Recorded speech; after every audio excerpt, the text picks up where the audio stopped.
Pada kisah yang lalu dituturkan, Hajar Karangpandan bertempur dengan Wirapati yang menurutnya adalah kelompok orang-orang rombongan Kodrat. Nah, mari kita ikuti kelanjutan kisahnya. Tidak biasanya orang bisa menahan pukulanku. Siapa dia?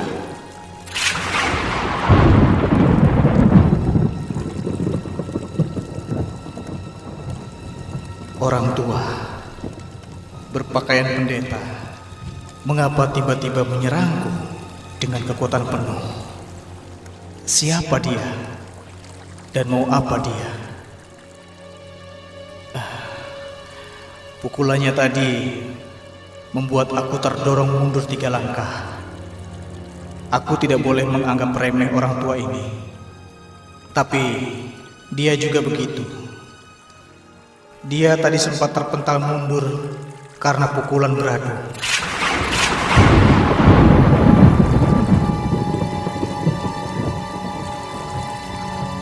Bagus, bagus. Kamu hebat.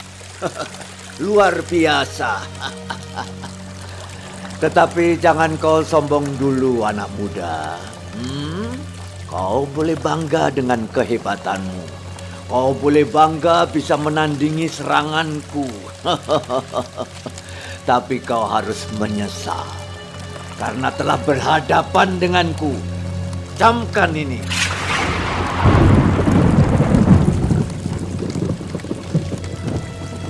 Aku akan tumpas habis hari ini. Tidak besok atau lusa, tetapi hari ini kau akan mati. Kau akan mampus di tanganku.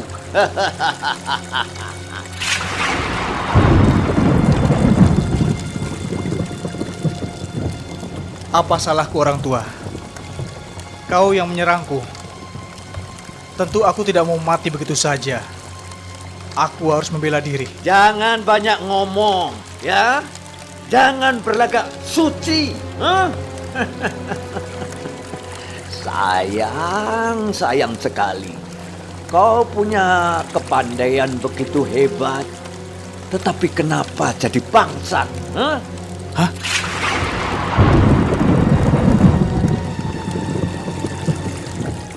Oh, iya.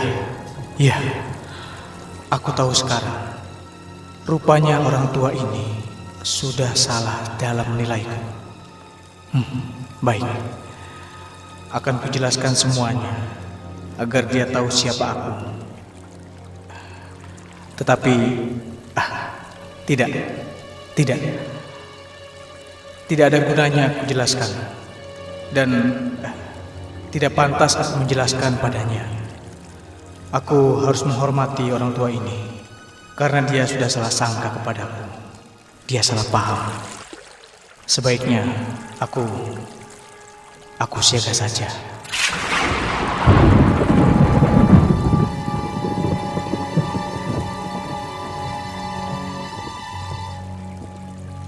Awas kau. Kau akan mampus di tanganku. Penjahat busuk.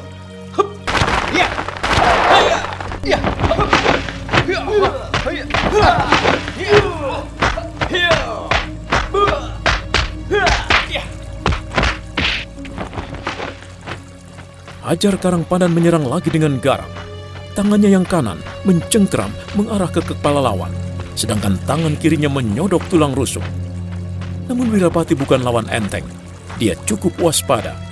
Sejurus kemudian, dia mengendapkan dirinya dan segera melancarkan tendangan keras.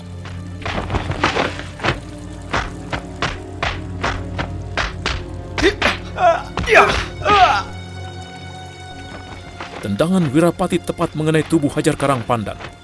Dia agak terhuyung. Dia segera bersiap melancarkan serangan. Hajar Karangpandan menyodok, namun sodokannya kebentur kakinya.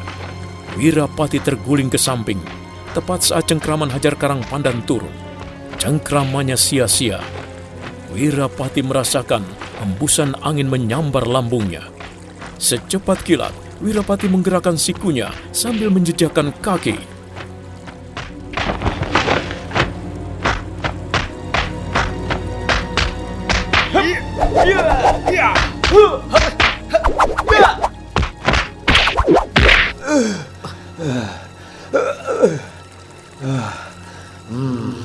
Ini bahaya. Tidak bisa aku berdiam begini.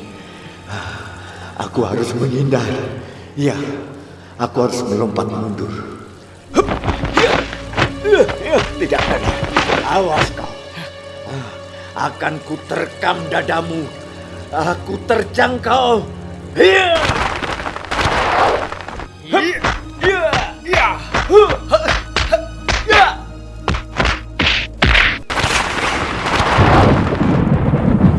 Begitu mengetahui ada serangan membahayakan, Wirapati segera bersiap lebih waspada. Wirapati bisa menghindar, namun Hajar Karang Pandan menerjang hendak menerkam dadanya. Wirapati segera menundukkan kepala sambil menyapukan kakinya dengan sekuat tenaga.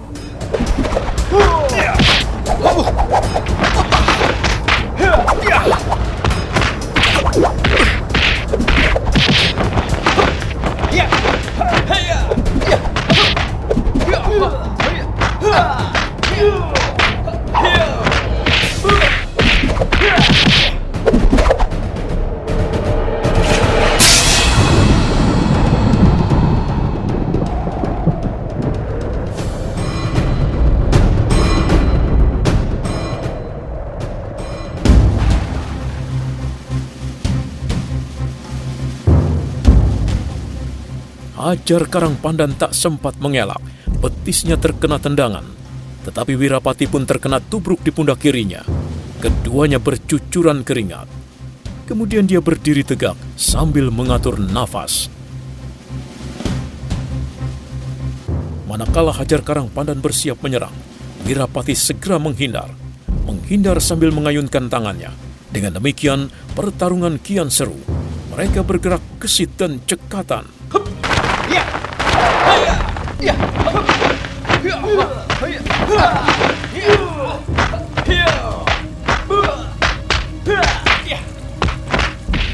Tanpa mereka sadari, di pinggir gelanggang, dua laki-laki mengawasi tanpa berkedip. Mereka adalah Jaga Suradenta dan Kodrat. Setelah kusaksikan ini, aku curiga dengan Kodrat. Kodrat pasti ingin menghapus diri dari kesalahan. Aku hidup sebagai seorang yang jujur. Aku tidak akan menutupi orang yang salah. Tak mau aku berpihak kepada yang salah, walaupun dia adalah keponakanku sendiri.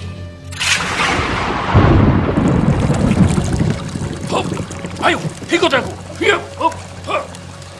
Aduh, paman, paman, sakit paman, sakit.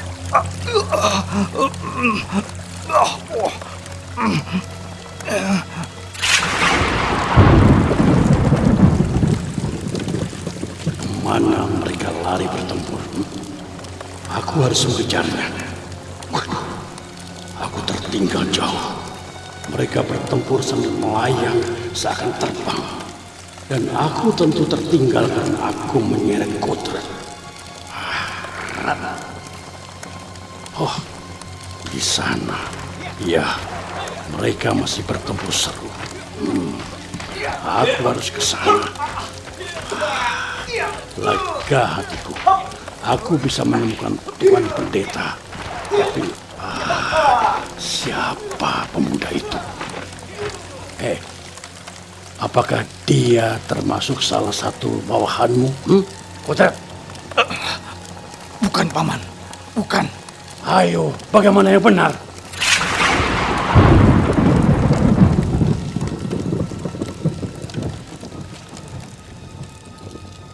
Hingga pada satu kesempatan, Hei, siapa kau sebenarnya? Katakan, sebelum kau mampus. Apa perlu menyebut nama? Oh, sombong. Bagus, bagus. Kau akan mampus tanpa nama, ya? Jangan salahkan aku, Hajar Karang Pandan. Nah, kau sudah dengar namaku, Hajar Karang Pandan. maka kau tidak perlu penasaran di alam kuburmu. Mengapa kau meracau tidak karuan? Siapa bilang Wirapati akan mati? Ketahuilah orang tua, aku murid keempat Kasan Kesambi. Bagaimana mungkin aku akan kau punahkan dengan mudah? Apa peduliku? Ayo kita buktikan. Hup!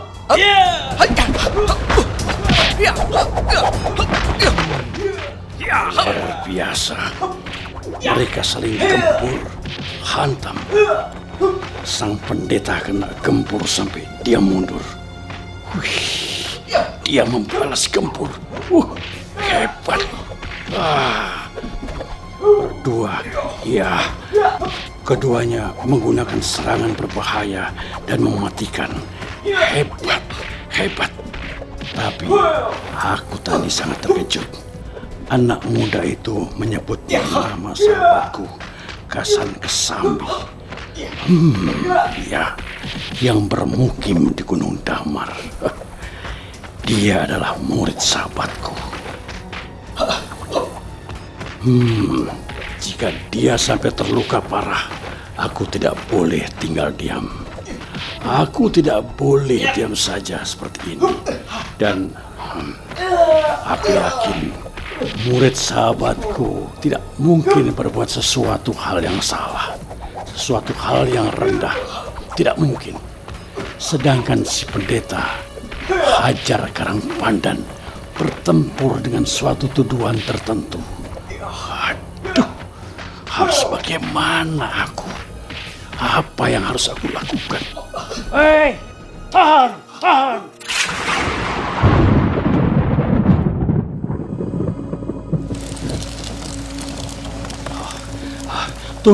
Tunggu dulu. Hayo kita bicara. Ayo kita bicara, sahabat.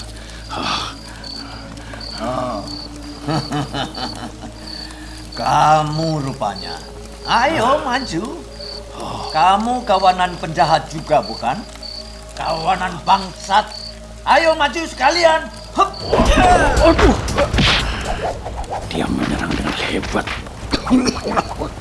Wah, Wirapati terdesak mundur sampai mendekati api. Bahaya. Dia murid sahabatku. Aku harus membantu dia.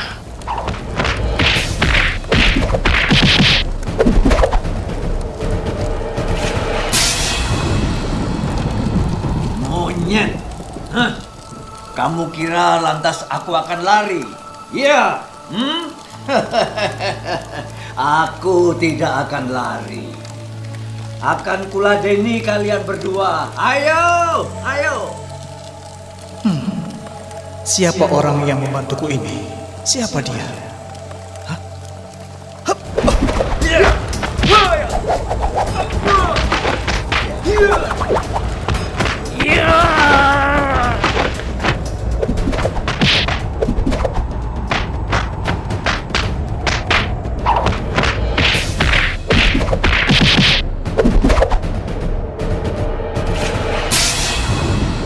Ketika Wirapati tengah menduga-duga siapa yang membantunya, mendadak Hajar Karangpandan melancarkan serangan. Tentu saja Wirapati berusaha menghindar dan membalas menyerang.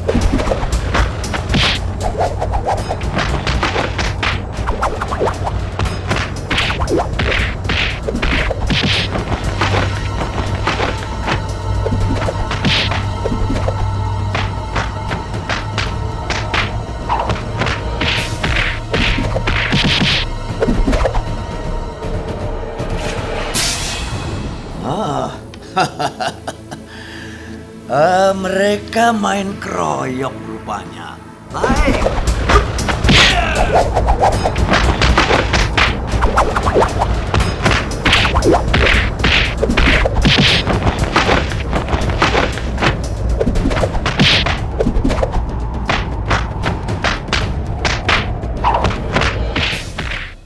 Mendapat serangan dua orang, Hajar Karangpandan agak kewalahan. Padahal Suradenta bertempur hanya dengan setengah hati, karena sesungguhnya dia tidak menghendaki adanya pertempuran itu.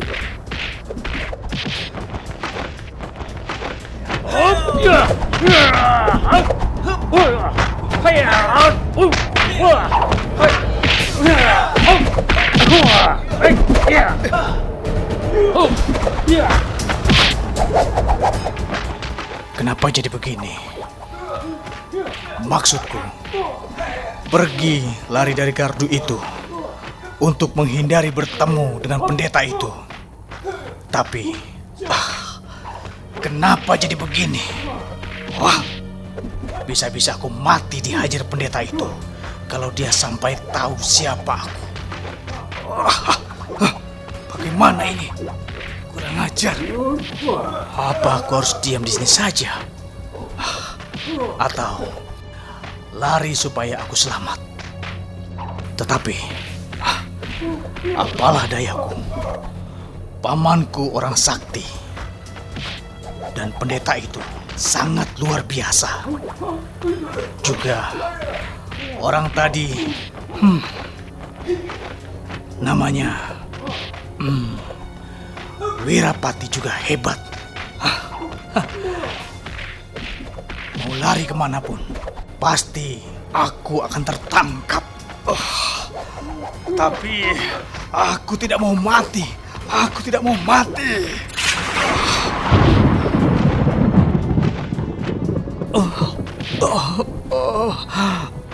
Bisa-bisa aku mati sia-sia.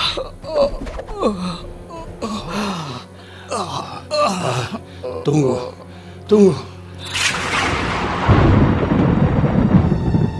Bukan maksudku untuk bertempur.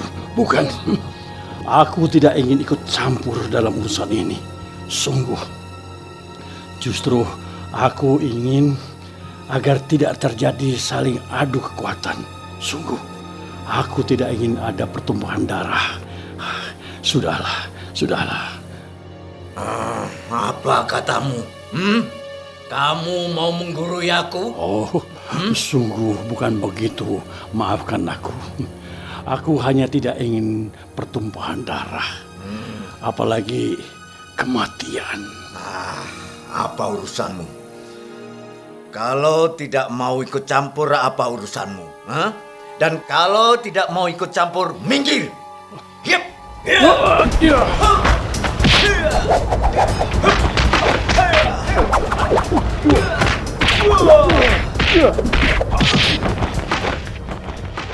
Hajar Karang Pandan tidak peduli.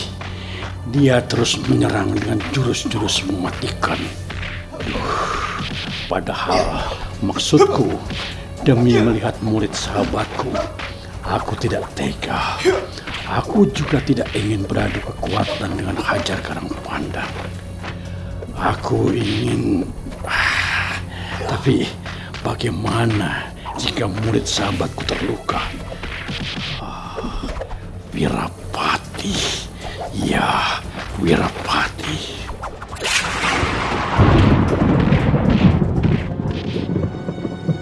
Umurnya sekitar 70-an. Tidak muda, tetapi ilmunya sangat tinggi. Dia bukan orang sembarangan. Jika ku ajak bertempur berputaran tiada henti, akan terlihat apakah nafasnya masih panjang. Baiklah, akan ku coba.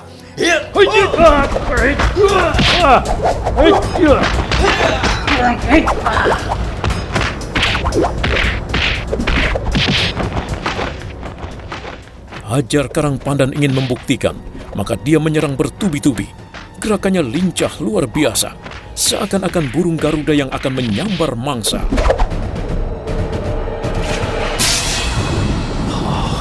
Luar biasa. Aku tidak sanggup. Tidak. Aku harus segera menutup diri, melindungi dadaku. Aku harus merendahkan tubuhku. Ayo, jangan menghindar begitu. Lawan aku. Ayo. Tidak bisa kubiarkan. Aku harus melindunginya. Tapi Tidak mungkin. Orang tua pendeta ini terus saja menyerang. Aku harus menjejak tanah, melompat. Ya.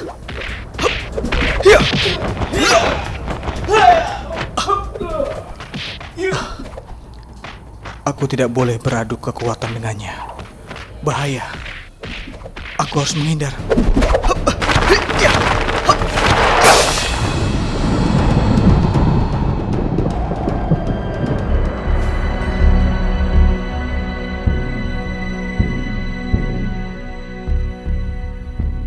Nah, apa yang akan terjadi selanjutnya?